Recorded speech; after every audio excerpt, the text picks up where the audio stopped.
Have you ever wondered how plants make their own food? The answer is photosynthesis, a powerful process powered by sunlight. It all starts with chlorophyll, the green pigment in leaves. When sunlight hits the leaf, chlorophyll captures the light energy. The plant uses this energy to combine carbon dioxide from the air and water from the roots.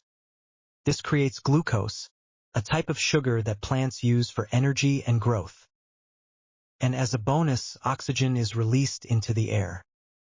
So next time you see a green leaf, remember it's a living solar panel, quietly fueling life on Earth.